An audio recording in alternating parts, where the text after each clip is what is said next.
जय हिंद दोस्तों।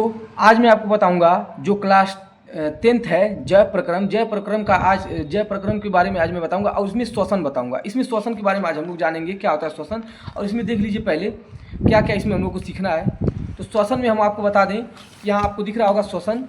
और ये श्वसन जो है इस श्वसन दो प्रकार का होता है, एक होता है बाह्य श्वसन, एक होता है कोशिकीय आंतरिक श्वसन। तो आज हम लोग का मुख्य टारगेट रहेगा बाह्य श्वसन क्या होता है इसके बारे में जानेंगे और उसके बाद हम लोग जानेंगे आंतरिक श्वसन। तो आज हमारा टारगेट क्या है बाह्य श्वसन और इसके बारे में हम कुछ जानकारी भी देंगे जो अच्छी वाली जानकारी होगी, आपको सुनकर और जानकर जो होगा आश्चर्यजनक फील होगा। तो देखिए पहले क्या है श्वसन यानी कि रेस्पिरेशन। तो हम पहले जानेंगे श्वसन क्या होता है। तो देखिए जीव जंतुओं की कोशिकाओं में ऑक्सीजन की उपस्थिति में भोजन की जैविक ऑक्सीकरण होने की प्रक्रिया को श्वसन कहते हैं। मतलब क्या होता है जब हम श्वसन लेते ग्रहण करते हैं, मतलब जब सांस लेते हैं तो सांस में क्या होता है ऑक्सीजन होता है और ये ऑक्सीजन जाता है। ऑक्सीजन में जाने के बाद ये क्या करता है, ये क्रिया करता है। किससे क्रिया करता है, ये जो होता है ग्लूकोज से क्रिया करता है और ग्लूकोज से जब क्रिया करता है तो कार्बन डाइऑक्साइड और जल और उष्मा निकलती है। तो हम लोग वही बोलेंगे कि जीव जंतुओं की कोशिकाओं में ऑक्सीजन की उपस्थिति में भोजन की जैविक ऑक्सीकरण होने की प्रक्रिया को श्वसन कहते हैं। इसमें ऑक्सीजन जो होता है वो ग्लूकोज को तोड़ देता है और कार्बन डाइऑक्साइड जल तथा ऊर्जा यानी उष्मा निकलती है। यही कारण है कि मृत व्यक्ति का शरीर जो होता है ठंडा हो जाता है क्योंकि वह सांस नहीं ले पाता है। क्योंकि जब सांस नहीं ले पाता है, सांस नहीं ले पाएगा तो उसका ऊर्जा का आदान प्रदान होगा ही नहीं। ऊर्जा का आदान प्रदान नहीं होगा तो उसका शरीर क्या होता है ठंडा हो जाता है। इसलिए मृत जो होता है, मृत शरीर जो होता है क्या होता है ठंडा होने लगता है धीरे धीरे। ठीक है ना। देखिए जब हम क्या करते हैं ऑक्सीजन जो होता है वो जब शरीर में जाता है ग्लूकोज से क्रिया करता है। ग्लूकोज से क्रिया करने के बाद जो होता है कार्बन डाइऑक्साइड और जल बनाता है। यहाँ देखिए प्लस उष्मा। अब देखिए बैलेंस नहीं होते हैं इसलिए यहाँ 6 से गुणा, यहाँ भी 6 से गुणा, यहाँ भी 6 से गुणा, ये तीनों में 6 से गुणा करते हैं। बड़े वाले में नहीं गुणा करते हैं, बाकी सब में 6 से आगे गुणा करते हैं, वो बैलेंस हो जाता है। ठीक है ना। तो देखिए श्वसन जो होता है दो प्रकार के होता है, एक बाह्य श्वसन होता है, एक क्या होता है आंतरिक श्वसन होता है। तो आज हम लोग जानेंगे बाह्य श्वसन क्या होता है, इसके बारे में आपको कंप्लीट जानकारी देंगे। तो पहले हम जानेंगे बाह्य श्वसन क्या होता है। तो देखिए प्राणी और वातावरण के बीच श्वसन गैसों के आदान प्रदान अर्थात ऑक्सीजन शरीर में आना तथा कार्बन डाइऑक्साइड शरीर से बाहर जाना क्या कहलाता है बाह्य श्वसन। बाह्य श्वसन का मतलब लेना देना, बाहर लेना देना। तो बताइए जब हम मतलब जो प्राणी है वो वातावरण के बीच में श्वसन गैसों के आदान प्रदान करते ही नहीं, मतलब ऑक्सीजन को लेते हैं और कार्बन डाइऑक्साइड को छोड़ते हैं। तो जब ऑक्सीजन को शरीर के अंदर लेंगे और कार्बन डाइऑक्साइड को शरीर से बाहर छोड़ेंगे तो उसी को बोलते हैं बाह्य श्वसन। चूंकि इस प्रकार की श्वसन क्रिया फुफ्फुस में संपन्न होती है। तो ये जो क्रिया होती है फुफ्फुस मतलब फेफड़े में संपन्न होती है। ठीक है ना। तो यहाँ देखिए अभी निकल के आएगा वर्ड श्वासोश्वास, जिसको ब्रीथिंग बोलते हैं। श्वासोश्वास क्या होता है, तो देखिए सांस अंदर लेने तथा बाहर छोड़ने की क्रिया को श्वासोश्वास कहते हैं। इसी को परिभाषा को ही बाह्य श्वसन भी बोलते हैं। लेकिन ये पेपर में कैसे पूछ लेगा, प्राणी और वातावरण के बीच में श्वसन की गैसों के आदान प्रदान अर्थात कार्बन डाइऑक्साइड को छोड़ना और ऑक्सीजन को शरीर के अंदर लेना बाह्य श्वसन कहलाता है। इसमें क्या बोला है, बस सांस अंदर लेने तथा बाहर छोड़ने की क्रिया को श्वासोश्वास कहते हैं। ये भी दो प्रकार का होता है, पहला निःश्वसन और दूसरा होता है निःश्वसन। तो अब देखिए निःश्वसन क्या होता है, तो सांस अंदर लेने की क्रिया को निःश्वसन बोलते हैं। निःश्वसन में हम निम्नलिखित गैस अंदर लेते हैं, कार्बन जैसे कि ऑक्सीजन हो गया, नाइट्रोजन हो गया और कार्बन डाइऑक्साइड हो गया। कार्बन डाइऑक्साइड भी थोड़ा थोड़ा लेते हैं। ठीक है ना। अब देखिए निःश्वसन क्या होता है, इसमें क्या कहता है सांस अंदर लेने की क्रिया को निःश्वसन बोलते हैं। तो इसमें सांस बाहर छोड़ने की क्रिया को क्या बोलते हैं, निःश्वसन बोलते हैं। जब हम सांस बाहर छोड़ते हैं तो उसे निःश्वसन कहते हैं। जितनी मात्रा में हम सांस अंदर लेते हैं उतनी ही मात्रा में हम सांस बाहर छोड़ते हैं, किंतु गैसों का अनुपात बदल जाता है। मतलब गैसों का अनुपात क्या होता है, बदल जाता है। निःश्वसन में निम्नलिखित गैसें निकलती हैं, जैसे ऑक्सीजन भी होता है निकलता है, नाइट्रोजन भी होता है और कार्बन डाइऑक्साइड भी होता है। तो ये निःश्वसन और निःश्वसन के बारे में मैंने बताया। अब देखिए जब हम आगे बढ़ते हैं तो देखते हैं क्या होता है, हमारा जो मानव का श्वसन मार्ग जो होता है उसमें हमको क्या जानना है। तो मानव जब श्वसन करता है तो वायु जिस मार्ग का अनुसरण करता है, जैसे सांस लेने के बाद वो सांस कैसे कैसे जाएगा उसका अनुसरण करता है, तो उसी को हम श्वसन मार्ग कहते हैं।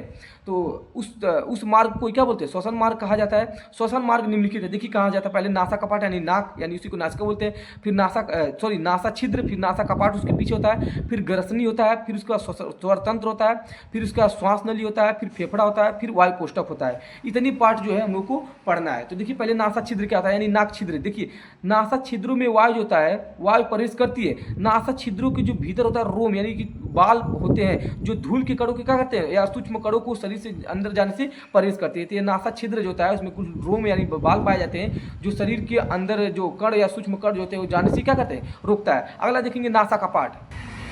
अगला देखिए नासा कपाट कहता है उसी जो होता है नाक जो होता है, नाक के पीछे एक भाग पाया जाता है उसी को नासा कपाट। तो देखिए नासा कपाट या नाक का पिछला भाग होता है जिसमें चिपचिपा पदार्थ जिसको म्यूकस कहा जाता है पाया जाता है, नासा कपाट में ही पाया जाता है। नासा कपाट के पास एक ओल्फैक्टरी लोब होता है। एक क्या होता है, ओल्फैक्टरी लोब पाया जाता है जो हमें सुगंध का एहसास कराता है। यानी जो होता है नासा कपाट पर क्या पाया जाता है, एक ओल्फैक्टरी एक ओल्ड फैक्ट्री क्या होता है, लोप पाया जाता है, लोप पाया जाता है, जो क्या करता है, सुगंध क्या है, जो भी चीज़ महकता होता है वो उसी से हमको पता चलता है। अगला उसके नीचे जाता है ग्रसनी क्या होता है, देखिए ग्रसनी वायु नासिका छिद्र से ग्रसनी में आती है, इस मार्ग से भोजन तथा वायु दोनों जाते हैं। तो जब हम नीचे आते हैं, जो हमारा गला होता है वही ग्रसनी है, उसमें क्या होता है, वायु और जो होता है खाना दोनों क्या होता है, उसी मार्ग से जाते हैं। अगला देखिए स्वर तंत्र क्या होता है, स्वर तंत्र यह ग्रसनी के नीचे होता है, ठीक है ना, हमारे ग्रसनी के डायरेक्ट जो होता है ठीक नीचे पाया जाता है। यह आवाज़ निकालने में सहायता करता है, इसलिए इसे वॉइस बॉक्स भी कहते हैं, कि ये स्वर तंत्र जो आवाज़ निकालता है इसलिए इसको वॉइस बॉक्स बोलते हैं। अब यहाँ पर आपको कुछ जो है नोट पॉइंट में बातें याद रखनी है, जो कि बहुत अच्छी बातें हैं।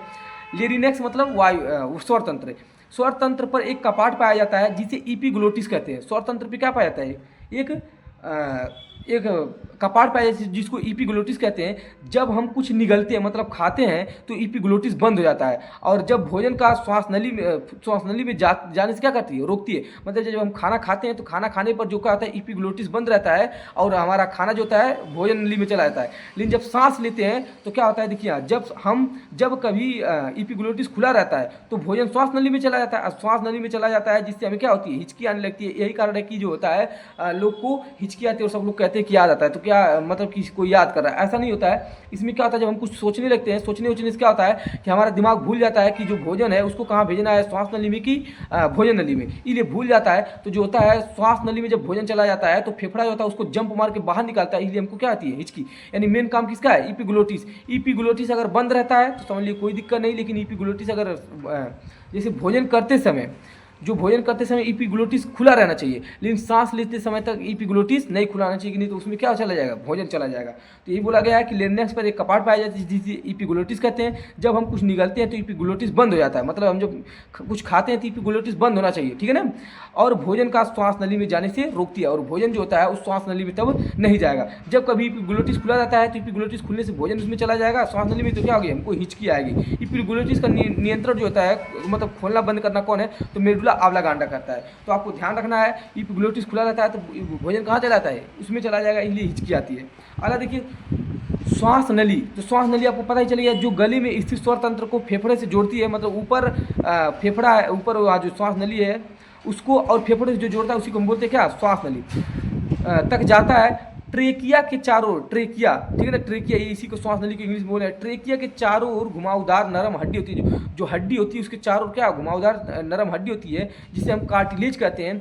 ट्रेकिया आगे जाकर दो भागों में बट जाती है, जिसे हम क्या ब्रोकाई बोलते हैं, और आगे चलकर ब्रोकाई होता है कई शाखाओं में बढ़ जाती है, जिसको हम ब्रोकायु लेस बोलते हैं। मैं आपको इसको चित्र के मदद से समझाना चाह रहा हूँ। देखिए ये जो है फेफड़ा है, इस फेफड़े में देखिए जो ये श्वास नली आगे चल के दो भागों में बट गई है। देखिए दो भागों में बटा है नहीं, तो दो भागों में बटी, इसलिए इसको ब्रोकाई बोलते हैं, ठीक है। ये आगे चलकर दो भागों में जब बटा ब्रोकाई बोलते हैं, और ये आगे चल के बहुत सारे शाखाओं में बढ़ गई है, जिसको ब्रोकाइयो लेस बोलते हैं। अगला देखिए इसमें बोला है जिसे ब्रोकियो लेस बोलते हैं। ये आगे चल के बहुत सारे, देखिए बहुत सारे छिद्र नलियों में बढ़ गया, इसलिए इसको ब्रोकाइयो लेस बोलते हैं, ठीक है ना। समझ में आ गया होगा चित्र। अब देखिए यहाँ पर फेफड़ा, तो फेफड़ा के बारे में आप लोग जान ही रहेंगे, यही फेफड़ा है, यही फेफड़ा है। इसके फेफड़े के बारे में देखिए, ये फेफड़े की जब आप जाएंगे अंतिम छोर पर जब जाएंगे तो ऐसे देखिए गोल गोल क्या होती है, संरचनाएं पाई, जिसको वायु कोष्ठक बोला जाता है। तो ये आपको ध्यान रखना है, ये जब फेफड़े के अंतिम सिर्फ जा रहे हैं तो गोल गोल क्या होते हैं, वायु कोष्ठक पाए जा रहे हैं, ठीक है ना। तो देखिए यह मानव की वक्ष गुहा में पाया जाता है, जिसका आधार डायफ्राम होता है, जिसका आधार डायफ्राम होता है। मतलब ये देखिए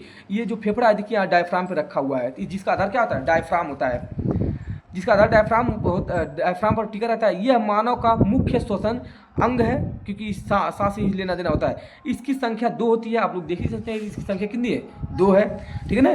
फेफड़ा प्लूरल जो होता है झिल्ली से क्या होता है, प्लूरल झिल्ली से क्या होता है, ढका होता है। फेफड़ों को फुफ्फुस भी कहते हैं।